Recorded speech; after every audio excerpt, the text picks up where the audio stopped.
नमस्कार दोस्तों, स्वागत है आप सभी का। दोस्तों, जो आयोगों की हमारी सीरीज चल रही थी उसमें आज का हमारा आयोग है राष्ट्रीय मानवाधिकार आयोग। दोस्तों, बहुत ही महत्वपूर्ण आयोग है। यहाँ से प्रश्न आते ही आते हैं और इस बार भी आपको प्रश्न यहाँ से देखने को मिल सकते हैं। तो नेशनल ह्यूमन राइट कमीशन के बारे में हम आज पढ़ेंगे।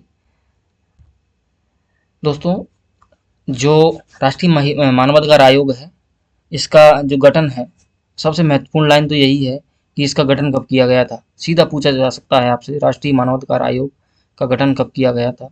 तो गठन आयोग का किया गया था 12 अक्टूबर 1993 को। 12 अक्टूबर 1993 को राष्ट्रीय मानवाधिकार आयोग का गठन किया गया था। दोस्तों, आयोग का जो गठन है वो मानवाधिकार संरक्षण अधिनियम 1993 के तहत किया गया था। तो ये एक्ट बहुत महत्वपूर्ण है दोस्तों।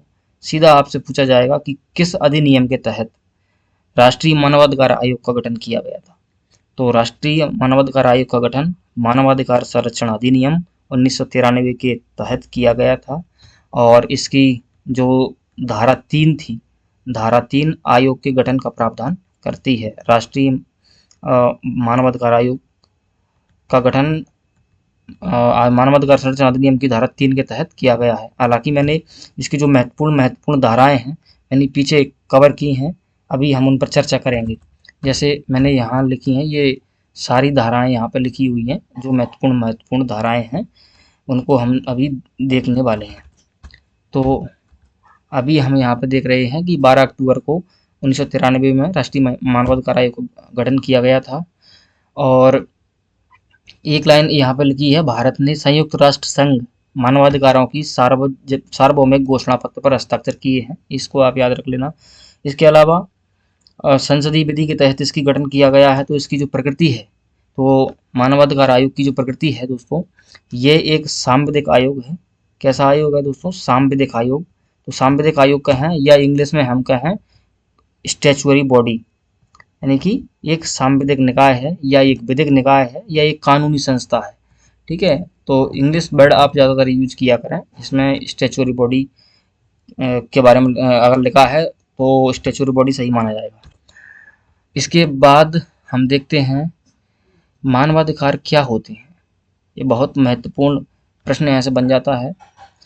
तो दोस्तों, मानवाधिकार में वे सभी अधिकार सम्मिलित होते हैं जिसमें किसी व्यक्ति की जीवन, स्वतंत्रता और गरिमा से संबंधित चीज़ें हों। वे अधिकार जो अंतर्राष्ट्रीय परिसंविदा में शामिल किए गए हों और संविधान के द्वारा उनको गारंटीकृत किया गया हो। इसके अलावा वो न्यायालय में परिवर्तनीय हों। यदि किन्हीं अधिकारों में ये 4 चीज़ें हैं तो वो मानवाधिकार होंगे। ठीक, आपसे सीधा 4 ऑप्शन दिए जाएंगे, मानवाधिकारों में शामिल नहीं है या मानवाधिकारों में निम्नलिखित में से कौन शामिल है। तो आपको ये 4 बातें याद होनी चाहिए। वे अधिकार जो व्यक्ति के जीवन, स्वतंत्रता और गरिमा से संबंधित हैं, अंतर्राष्ट्रीय परिसंविदा में शामिल हैं और संविधान द्वारा गारंटी करते हैं और न्यायालय में परिवर्तनीय हैं। तो ये 4 बातें उसमें होनी चाहिए दोस्तों। यदि आयोग की संरचना की बात की जाए, जो राष्ट्रीय मानवाधिकार आयोग की संरचना है दोस्तों, तो इसमें एक अध्यक्ष होता है और 5 सदस्य दोस्तों पूर्णकालिक होते हैं। एक अध्यक्ष और 5 सदस्य पूर्णकालिक। ये बहुत महत्वपूर्ण लाइन है। आपसे सीधा पूछा जाएगा कि राष्ट्रीय मानवाधिकार आयोग में पूर्णकालिक सदस्य कितने होते हैं। पूर्णकालिक सदस्य 5 होते हैं। इसके अलावा ये जो 7 सदस्य हैं दोस्तों, ये 7 सदस्य जो है पदेन सदस्य होते हैं।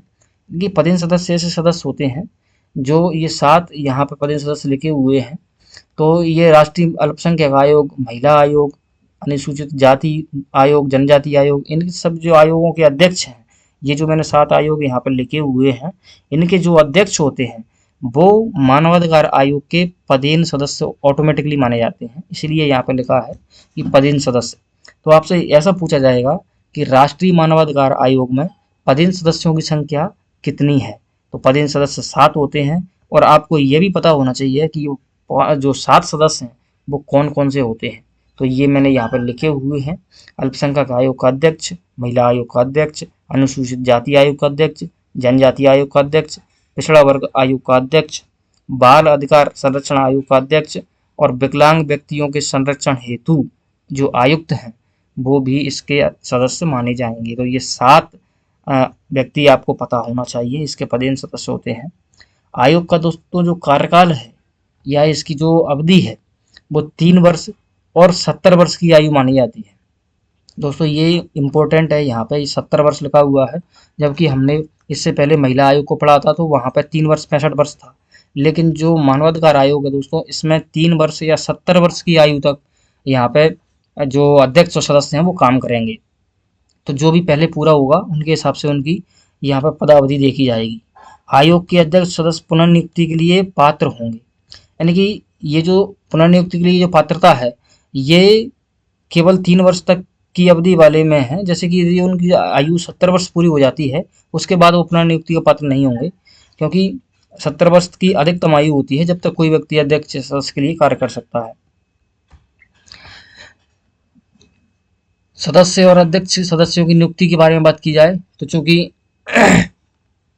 इसकी जो अध्यक्ष और सदस्यों की नियुक्ति होती है वो राष्ट्रपति के द्वारा की जाती है, और राष्ट्रपति ऐसी नियुक्ति एक समिति की सिफारिश पर करते हैं।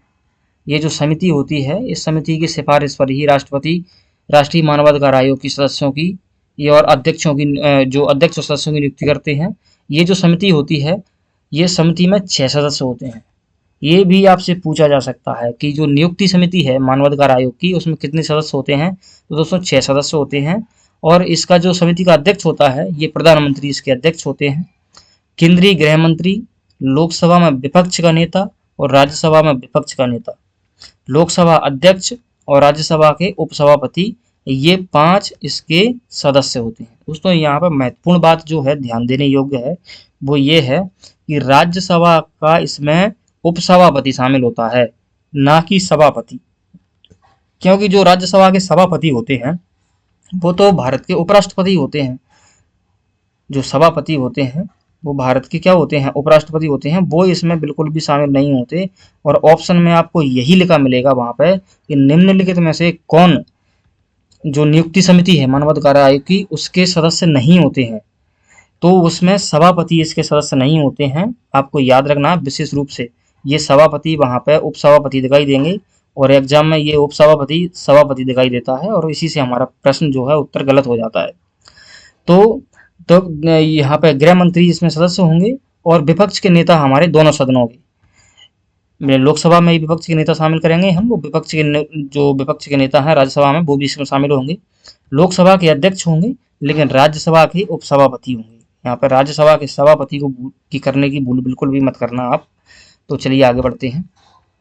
आयोग के जो अध्यक्ष होते हैं दोस्तों, उच्चतम न्यायालय के जो कार्यरत या सेवानिवृत्त कोई भी न्यायाधीश होते हैं, सामान्यतः सेवानिवृत्त होते हैं, तो इनको बनाया जाता है। इसके जो सदस्य होते हैं आयोग के, तो 2 सदस्य इसके उच्चतम न्यायालय और उच्च न्यायालय के न्यायाधीश होते हैं। 2 सदस्य जिन्हें मानवाधिकार के क्षेत्र की जानकारी हो ये होते हैं। इनमें से एक महिला होना जरूरी है दोस्तों। आयोग की अन्य विशेषताओं की यदि बात की जाए तो राष्ट्रीय मानवाधिकार आयोग के पहले अध्यक्ष श्री रंगनाथ मिश्र जी थे, जो 1993 से 1996 तक रहे। वर्तमान अध्यक्ष इसके अरुण मिश्रा जी हैं। तो ये लाइन आपको बहुत ही इंपॉर्टेंट है, याद रखना है कि राष्ट्रीय मानवाधिकार आयोग के वर्तमान अध्यक्ष कौन है, श्री अरुण मिश्रा जी इसके वर्तमान अध्यक्ष हैं। ठीक, आयोग का कार्यालय कहाँ है दोस्तों, तो आयोग का कार्यालय नई दिल्ली में है। राष्ट्रीय मानवाधिकार आयोग की हम बात कर रहे हैं। इसमें आयोग में दोस्तों ये जो एक्ट बनाया गया था 1993 का, इसमें 2019 में एक संशोधन किया गया था और इस संशोधन के तहत जो आयोग की कुछ प्रावधान है उसमें बदलाव किया गया था। अध्यक्ष एवं सदस्यों के वेतन में कार्यकाल के दौरान कोई अलाभकारी परिवर्तन नहीं किया जाएगा। एक बार नियुक्ति जब उनकी हो गई तो उसके बाद उनके वेतन भत्ते कुछ नहीं बदले जाएंगे। पदच्युति हेतु उच्चतम न्यायालय की सहमति आवश्यक है और उच्चतम न्यायालय की अनुशंसा के बाद ही अध्यक्ष सदस्यों को हटाया जाएगा। हटाने का अधिकार दोस्तों राष्ट्रपति को है। राष्ट्रपति जी ने चूंकि नियुक्ति की है तो हटाने का अधिकार भी राष्ट्रपति जी को है, और जो कि सुप्रीम कोर्ट की जांच के बाद ही इसको हटाएंगे। आयोग के कार्य और शक्तियां तो आपको बताइए दोस्तों, मानवाधिकारों के संबंध में ये काम करेंगे। जेलों का निरीक्षण, पुलिस और सेना के द्वारा जो उत्पीड़न किया जाता है उसका, जेल सुधारों का अवलोकन, बंधुआ मजदूरी के उन्मूलन के प्रयास, भोजन के अधिकार की बात करेंगे। तो दोस्तों जो भी मानवाधिकार से संबंधित चीज़ें होती हैं उनके लिए ये काम करते हैं। जैसे कि दिव्यांगों और LGBT के लिए अधिकारों के लिए आवाज़ उठाने की काम करते हैं। दोस्तों आयोग अपनी रिपोर्ट किसको देगा, तो आयोग अपनी रिपोर्ट केंद्र सरकार को सौंपेगा, क्योंकि दोस्तों आयोग का जो गठन है दोस्तों, ये केंद्र सरकार के द्वारा किया गया है। क्योंकि आयोग एक स्टेचुअरी बॉडी है, कोई संवैधानिक आयोग तो है नहीं ये। तो एक स्टेचुअरी बॉडी है, सरकार ने इसका गठन किया है एक्ट बना करके, तो आयोग अपनी रिपोर्ट भी सरकार को सौंपेगा। इसके लिए दोस्तों रिपोर्ट किसको सौंपेगा कोई भी आयोग, उसके लिए मैंने एक अलग वीडियो बनाया है, आप उसको देख सकते हैं, क्योंकि ये बहुत महत्वपूर्ण बात है दोस्तों, ये यहाँ से क्वेश्चन गलत हो जाता है। आयोग 1 वर्ष के अंदर की गई शिकायतों की जांच करेगा, इससे पुराने मामले नहीं उठाएगा। ये लाइन बहुत महत्वपूर्ण है, इसको आप देख लेना। तो राष्ट्रीय महिला आयोग, सॉरी, राष्ट्रीय मानवाधिकार आयोग में जो मामले हैं या जो शिकायतों की जांच कितनी अवधि तक करता है, तो 1 वर्ष के अंदर जो शिकायतें इसके पास जाएंगी उन्हीं की ये जांच करेगा। इससे पुराने मामले हैं तो आयोग नहीं देखेगा। ठीक है, तो 1 वर्ष का समय आपको ध्यान रखना है। आगे हम बात करें दोस्तों, ये हमारा एक्ट है राष्ट्रीय मानवाधिकार संरक्षण आयोग, जो अधिनियम है 1993 का, उसकी कुछ धाराएं हैं दोस्तों, चूंकि धाराएं भी पूछ ली जाती हैं। आपने 2023 का प्रीलिम्स देखा होगा, उसमें भी धाराएं कुछ पूछ ली गई थी किसी एक्ट की, शायद मानवाधिकार, शायद महिला आयोग से संबंधित था, कुछ था, तो उसमें ये धाराएं पूछ ली गई थी। तो कुछ महत्वपूर्ण आयोगों की धाराएं भी हम इस बार तैयार करके चलेंगे दोस्तों। जो स्टार्टिंग की जो धाराएं होती हैं, धाराएं 1, 2, 3, तो ये जो धाराएं होती हैं ये हमेशा एक्ट के बारे में बताती हैं। जैसे कि धारा 1 जो है ये संक्षिप्त शीर्षक बताएंगी, एक्ट का नाम वगैरह क्या है, पूरा नाम क्या है, वो सारी चीज़ें इसमें होंगी। दूसरे में कुछ परिभाषाएं होती हैं, जो कि एक्ट के अंदर जो टर्मिनोलॉजी प्रयोग की जाएगी उसकी परिभाषाएं होती हैं। जैसे कि मानवाधिकार की परिभाषा, मानवाधिकार क्या होंगे, जैसे कि मानवाधिकार न्यायालय क्या है, तो इनकी आदि जो ऐसी चीज़ों की जो परिभाषाएं हैं वो यहाँ पे होंगी। इसके अलावा धारा 3 बहुत महत्वपूर्ण है दोस्तों, इस पर आप स्टार लगा लीजिए 4-5। ये तो बहुत ही महत्वपूर्ण है दोस्तों। क्यों महत्वपूर्ण है? क्योंकि ये सीधा पूछा जाएगा कि राष्ट्रीय मानवाधिकार आयोग 1993 की किस धारा के तहत राष्ट्रीय मानवाधिकार आयोग का गठन किया गया है। तो दोस्तों धारा 3 के तहत राष्ट्रीय मानवाधिकार आयोग है, और धारा 21 के तहत, बहुत महत्वपूर्ण लाइन है, धारा 21 के तहत यहाँ पर राज्य मानवाधिकार आयोग का गठन किया गया है। तो धारा 3 और धारा 21 यहाँ पर बहुत महत्वपूर्ण हो जाएंगी, इनको आप छोड़ सकते हो बीच में। हाँ, ये ठीक है। आयोग की जो कार्य हैं, राष्ट्रीय आयोग मानवाधिकार आयोग के जो कार्य हैं वो धारा 12 के अंतर्गत आते हैं। इसके अलावा मानवाधिकार न्यायालय की जो धारा है, धारा 30 दोस्तों, बहुत महत्वपूर्ण धारा है, इस पर भी आप 2-3 स्टार लगा लीजिए। तो ये भी पूछी जा सकती है कि जो मानवाधिकार न्यायालय है वो किस एक्ट के तहत बनाया जाता है। तो धारा 30 के तहत, ये धारा 30 काई की धारा है, राष्ट्रीय मानवाधिकार संरक्षण अधिनियम की धारा है धारा 30, इसके तहत मानवाधिकार न्यायालय का गठन किया जाएगा। इसी में दोस्तों मानवाधिकार से संबंधित जो मुकदमे होते हैं, जो मुद्दे होते हैं, वो सुलझाए जाते हैं। बाद बाकी ये रिपोर्ट वगैरह की, ये सदस्यों की नियुक्ति, ये तो इतनी नहीं पूछी जाएंगी। यहाँ पे जो महत्वपूर्ण धारा है वो यही है। धारा 3 राष्ट्रीय मानवाधिकार आयोग का गठन, धारा 21 राज्य मानवाधिकार आयोग का गठन, धारा 30 मानवाधिकार आयोग का गठन। आगे हम बात करते हैं दोस्तों राज्य मानवाधिकार आयोग की। तो हमने अभी राष्ट्रीय मानवाधिकार आयोग को कंप्लीट कर लिया है। अब हम देखते हैं राज्य मानवाधिकार आयोग। दोस्तों राज्य मानवाधिकार आयोग हमने अभी पढ़ा था कि इस एक्ट की धारा 21 के तहत गठित किया जाता है, और इसका गठन दोस्तों राज्य सरकार करेगी। कौन करेगी दोस्तों? राज्य सरकार करेगी, क्योंकि जो राष्ट्रीय जो आयोग था मानवाधिकार आयोग, उसका गठन केंद्र सरकार के द्वारा किया गया था, और इसका जो गठन है वो राज्य सरकार के द्वारा किया जाएगा। इसके लिए इसका जो गठन है मध्य प्रदेश में ये किया गया था सितंबर 1995 में। और जो राष्ट्रीय आयोग का गठन अभी हमने पढ़ा था, राष्ट्रीय आयोग का गठन किया गया था 12 अक्टूबर 1993 को।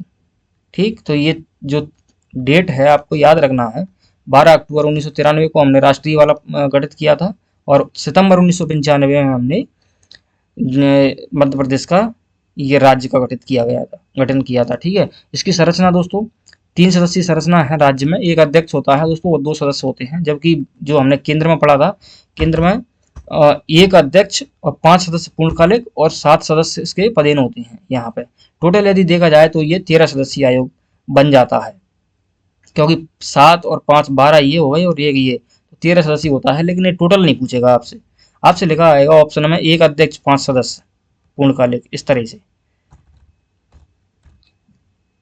तो हम यहाँ थे। कार्यकाल दोस्तों वही 3 वर्ष 70 वर्ष होगा यहाँ पर भी।